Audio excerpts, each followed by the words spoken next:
दोस्तों बहुत बहुत स्वागत है आप सभी का एक बार फिर से। जी हाँ दोस्तों, आज पूरे दिन की कई महत्वपूर्ण और बड़ी खबरें निकलकर सामने आ रही हैं। जानेंगे सभी खबरों को विस्तार से। तो दोस्तों, खबरों में आगे बढ़ने से पहले वीडियो को एक प्यार भरा लाइक जरूर कर दें और ताजा खबरों को जानने के लिए चैनल को सब्सक्राइब भी जरूर कर लें। तो देखते हैं पहली बड़ी खबर क्या निकल कर आ रही है।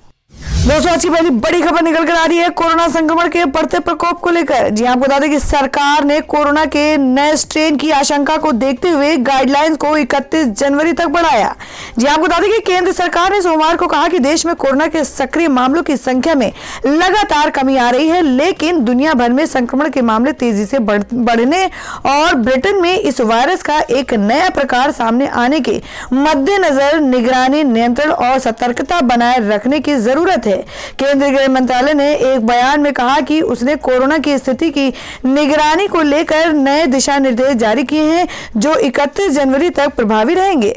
मंत्रालय ने कहा, कोरोना के उपचाराधीन मरीजों, सक्रिय मामलों और संक्रमण के नए मामलों में लगातार कमी आ रही है, लेकिन वैश्विक स्तर पर मामले बढ़ने और ब्रिटेन में वायरस का एक नया प्रकार सामने आने के मद्देनजर निगरानी, रोकथाम और सतर्कता बरकरार रखने की जरूरत है।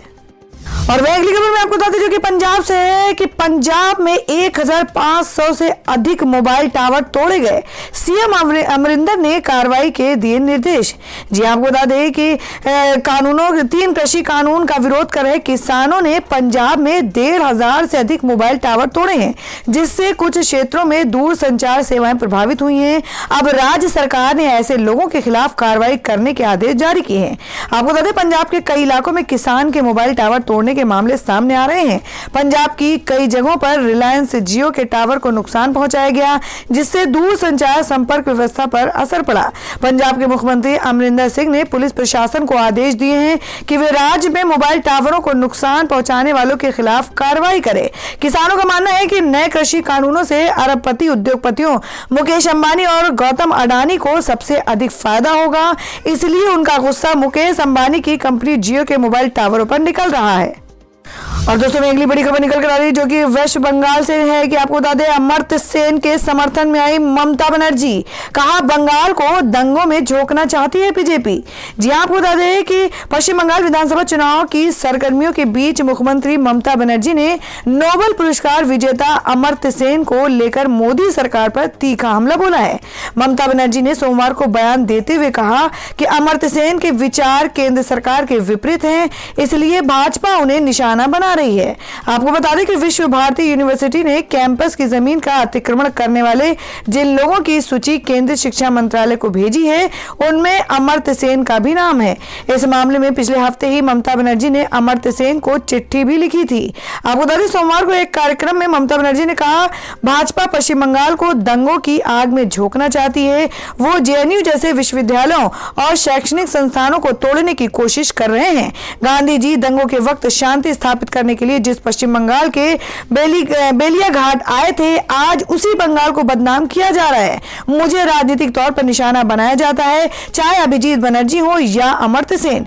इन लोगों का समाज में एक अलग स्थान है। हमारे शिक्षाविदों को निशाना बनाया जा रहा है। आज ये लोग खुद को अलग थलग महसूस कर रहे हैं। और दोस्तों, अगली खबर निकल कर आ रही है महाराष्ट्र से। आपको बता दें, पीएमसी बैंक घोटाले में पत्नी को ईडी के नोटिस पर बोले संजय राउत। कहा, मेरी फाइल में भी 121 भाजपा नेताओं के नाम। जी आपको बता दें कि शिवसेना के प्रवक्ता और सांसद संजय राउत ने पत्नी वर्षा राउत को प्रवर्तन निदेशालय की ओर से मिले नोटिस को राजनीति से प्रेरित बताया है। सोमवार को संजय राउत ने कहा कि ये नोटिस कागज के टुकड़ों से ज्यादा कुछ नहीं है। ईडी ने कुछ कागजात मांगे थे और हमने उन्हें समय पर जमा कर दिया है। उन्होंने कहा कि मेरी पत्नी एक घरेलू महिला है, ना उनका राजनीति से कुछ लेना देना है और ना ही किसी सरकार से। उनको निशाना बनाना एक कायराना हरकत है। ये सिर्फ हमें डराने की कोशिश है, जिसमें भाजपा कामयाब नहीं होगी। राउत ने यह भी कहा कि उनके पास भी भाजपा के 121 नेताओं की लिस्ट है। भाजपा में ऐसे सुरमा बैठे हैं, अगर मैं उनके परिवार तक पहुंचा तो आपको देश छोड़कर भागना पड़ेगा। और दोस्तों अगली खबर निकल कर आ रही उत्तर प्रदेश से। सीएम योगी आदित्यनाथ ने बदला कानून, अब गांव में लगेगी फैक्ट्री, मिलेगा रोजगार। जी आपको बता दें कि राज्य के युवा ग्रामीण क्षेत्रों में खुद की फैक्ट्री लगाए और उसमें लोगों को रोजगार दे, इस सोच के तहत मुख्यमंत्री योगी आदित्यनाथ राज्य में लोगों को रोजगार मुहैया कराने के लिए एक साथ कई मोर्चे पर कार्य कर रहे हैं। इसके लिए मुख्यमंत्री जहां युवाओं को उद्यमी बनाने के लिए एक बड़ा अभियान शुरू कर रहे हैं, वहीं दूसरी तरफ उन्होंने कृषि भूमि को गैर कृषि भूमि घोषित करने के लिए वर्षों से लागू एक अव्यवहारिक कानून को एक झटके में खत्म कर दिया है। अब प्रदेश में कृषि भूमि को गैर कृषि भूमि घोषित करने के लिए 4 दीवारी की अनिवार्यता खत्म कर दी है। यूपी को आत्मनिर्भर बनाने की दिशा में इस कानून के खात्मे को एक बड़ा कदम बताया जा रहा है। इस एक कानून के खत्म होने से अब राज्य के ग्रामीण क्षेत्रों में बड़ी संख्या में युवा आसानी से अपनी फैक्ट्री स्थापित कर लोगों को रोजगार मुहैया करा सकेंगे। और यही नहीं, इस कानून के खत्म होने से प्रदेश के औद्योगिकरण में तेजी आएगी और इससे ईज ऑफ डूइंग बिजनेस का क्रियान्वयन तेजी से किया जा सकेगा। इसके अलावा कई तरह की औद्योगिक इकाइयों की स्थापना ग्रामीण क्षेत्रों में होगी और नए साल में युवा उद्यमी एमएसएमई सेक्टर में 20 लाख लोगों को वित्त पोषित करने से संबंधित सरकार के तय किए गए लक्ष्य को पूरा करने में अहम रोल निभा सकेंगे।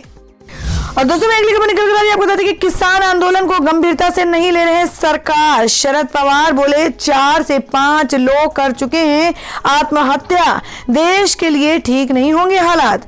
जी हम बात करेंगे एनसीपी नेता शरद पवार का कहना है कि सरकार को किसानों के आंदोलन को गंभीरता से लेना चाहिए, संवाद होना चाहिए और समाधान होना चाहिए। उन्होंने कहा, मुझे पता चला है कि कुछ लोगों ने आत्महत्याएं भी की हैं। अगर इस तरह के हालात बन रहे हैं तो ये देश के लिए अच्छा नहीं है। बता दें कि केंद्र सरकार ने किसानों को एक बार फिर से बातचीत करने के लिए बुलाया है। बुधवार को दोपहर 2 बजे किसान और सरकार फिर से बात करेंगे। ये छठा मौका होगा जब केंद्र और किसानों के बीच गतिरोध को खत्म करने के लिए बातचीत की जाएगी। मामले में सुप्रीम कोर्ट भी दोनों पक्षों को कह चुका है कि बातचीत से समाधान किया जाए। गौरतलब है कि किसान लगभग 1 महीने से दिल्ली की सीमा पर कृषि कानूनों के विरोध में डेरा डाले हुए हैं। तो दोस्तों जिस तरीके से किसान आंदोलन कर रहे हैं, उनके किसानों के आंदोलन को लेकर आप लोगों की क्या राय है, आप अपनी राय कमेंट बॉक्स में जरूर दें। बढ़ते अगली खबर की ओर। और दोस्तों मैं अगली खबर में आपको बता दें कि भारतीय किसान यूनियन हरियाणा अध्यक्ष का ऐलान, कहा अंबानी अडानी के बाद अब रामदेव के उत्पादों का भी करेंगे बायकॉट। जी हम बात कर रहे हैं कि कृषि कानूनों का विरोध कर रहे किसान अंबानी अडानी के बाद अब पतंजलि के उत्पादों का भी बहिष्कार करेंगे।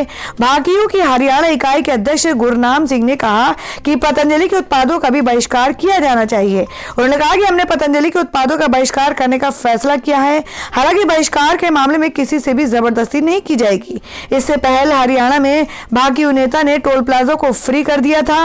रोहतक में मीडिया से बातचीत में उन्होंने कहा कि हम बीजेपी के नेताओं का भी बहिष्कार करेंगे। उन्होंने कहा कि भाजपा नेता प्रदेश में जहां भी यात्रा करेंगे उनका बहिष्कार किया जाएगा।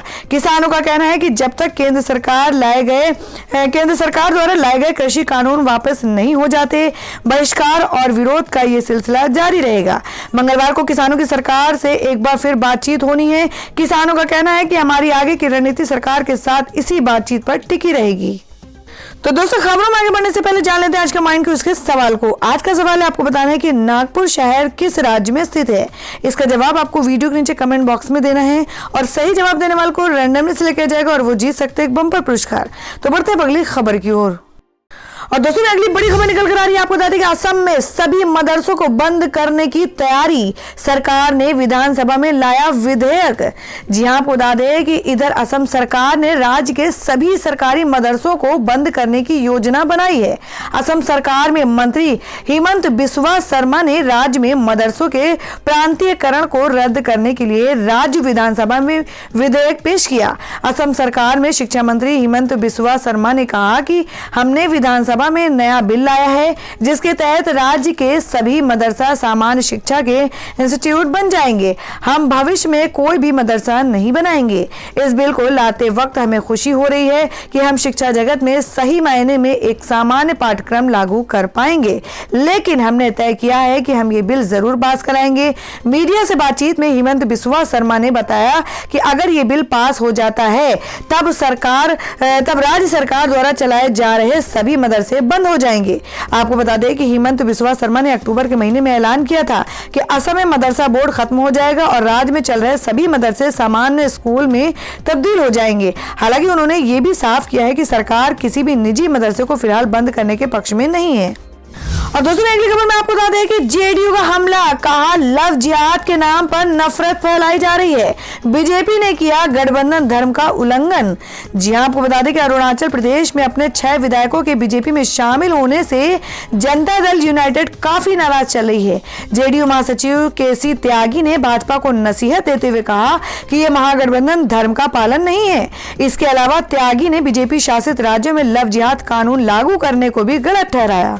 वहीं मुख्यमंत्री नीतीश कुमार ने भी इशारों में भी बीजेपी को चेतावनी देते हुए कहा कि उन्हें पद की कोई चाहत नहीं है, ना तो उन्होंने कभी सिद्धांतों से समझौता किया है और ना ही आगे करेंगे।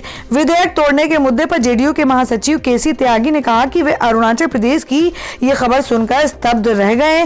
त्यागी ने कहा कि अरुणाचल में भाजपा की सरकार को कोई खतरा नहीं था, इसलिए भाजपा ने ऐसा करके गठबंधन धर्म का उल्लंघन किया है। जेडीयू ने इस मसले पर भाजपा के राष्ट्रीय अध्यक्ष जेपी नड्डा से बातचीत की है।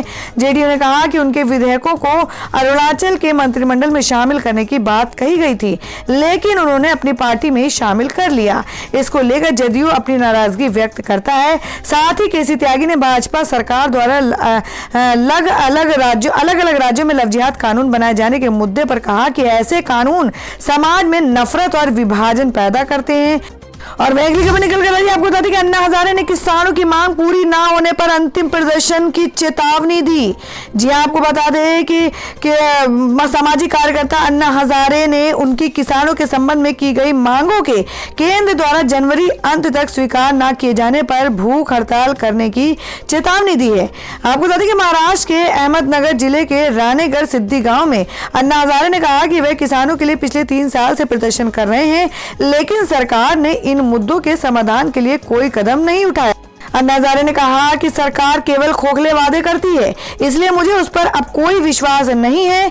देखते हैं सरकार मेरी मांगों पर क्या कदम उठाती है। उन्होंने 1 महीने का समय मांगा है और मैंने उन्हें जनवरी अंत तक का समय दिया है। अगर मेरी मांगे पूरी नहीं हुई, मैं फिर भूख हड़ताल करूंगा। ये मेरा आखिरी प्रदर्शन होगा। और दोस्तों मैं अगली खबर में जान लेते क्या है देश भर में मौसम के ताजा हालात। आपको बता दें कि दिल्ली सहित इन राज्यों में 3 दिन तक पड़ेगी कड़ाके की ठंड, जाने मौसम विभाग की चेतावनी। जी आपको बता दें कि उत्तर भारत के कई इलाकों में आने वाले 1-2 दिन शीतलहर के साथ कड़ाके की ठंड पड़ेगी। हिमाचल और कश्मीर में 3 दिन बर्फबारी के साथ हल्की बारिश होगी। यहाँ कई इलाकों में पारा लगातार 0 से नीचे बना हुआ है। पहाड़ी इलाकों की बर्फीली हवाओं से दिल्ली, राजस्थान और पंजाब में शीतलहर चलेगी। मौसम विभाग के अनुमान के अनुसार आज जम्मू कश्मीर, लद्दाख के अलावा हिमाचल प्रदेश, उत्तराखंड के अलग अलग इलाकों में बारिश की संभावना है।